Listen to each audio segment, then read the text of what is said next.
বিশ্ব শান্তিরক্ষায় বাংলাদেশের গৌরবময় অবদান তুলে ধরতে রাজধানীতে অনুষ্ঠিত হয়েছে আলোচনা সভা। বিশ্ব শান্তিরক্ষায় বাংলাদেশি শান্তিরক্ষীদের অবদান শীর্ষকে আয়োজন করে defence journalist association of Bangladesh. ডিজাবের সভাপতি আলমগীর হোসেনের সভাপতিত্বে অনুষ্ঠানে প্রধান অতিথি হিসেবে উপস্থিত ছিলেন পররাষ্ট্র মন্ত্রণালয়ের মাননীয় প্রতিমন্ত্রী শামা ওবায়েদ ইসলাম এমপি। তিনি বলেন, আমাদের সেনাবাহিনী সদস্যরা যে ভূমিকা রাখেন, আমি যা দেখেছি আফ্রিকার দেশগুলোতে গিয়ে বিভিন্ন কনফারেন্সে, আমার কাছে মনে হয়েছে যে আমরা বাংলাদেশিরা সেটা উপলব্ধি করি না। যেই তারা উপার্জন করে আনেন সেটা জীবনের চেয়ে বড় না। ওনারা জীবন বাজি রেখে এবং ওনাদের পরিবারদেরকেও আমি আজকে স্মরণ করতে চাই যে প্রত্যেকটা ফ্যামিলি তাদের পরিবারের সদস্যকে, তাদের বাবাকে, তাদের স্বামীকে, তাদের ভাইকে পাঠিয়ে দিচ্ছেন যে তারা ফেরত আসবে নাকি সেটা তারা জানেন না। সেটা সেই দেশপ্রেম থেকে, সেই বাংলাদেশের প্রতি সেই ভালোবাসা থেকে কিন্তু তারা এই কাজটি করে যাচ্ছেন।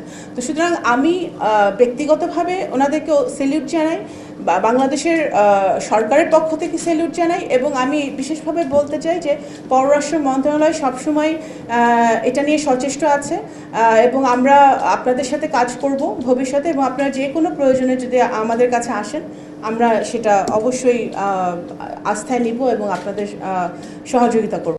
প্রতিমন্ত্রী আরও বলেন, আফ্রিকার বিভিন্ন দেশে সফরের সময় তিনি বাংলাদেশি শান্তিরক্ষীদের মানবিকতা, দক্ষতা ও পেশাদারিত্ব প্রত্যক্ষ করেছেন।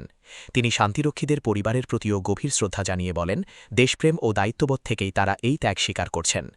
অনুষ্ঠানে বিশেষ অতিথি হিসেবে বক্তব্য দেন আন্তর্জাতিক ও নিরাপত্তা বিশেষজ্ঞ মেজর জেনারেল অবসর ড মনিরুল ইসলাম আখন্দ, কমোডর কবসর এমএম জসিমউদ্দিন ভুইয়া এবং এয়ার কমোডর মোহাম্মদ মুশতাকুর রহমান।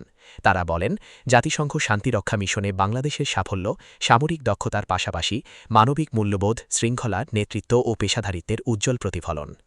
আলোচনা সভায় গবেষক, শিক্ষাবিদ, সাবেক সামরিক কর্মকর্তা এবং কূটনীতিক প্রতিনিধিরাও অংশ নেন। বক্তারা ভবিষ্যতে শান্তিরক্ষা কার্যক্রমে বাংলাদেশের নেতৃত্ব আরও শক্তিশালী করতে আন্তর্জাতিক সহযোগিতা ও সরকারি নীতি সহায়তা জোরদারের আহ্বান জানান।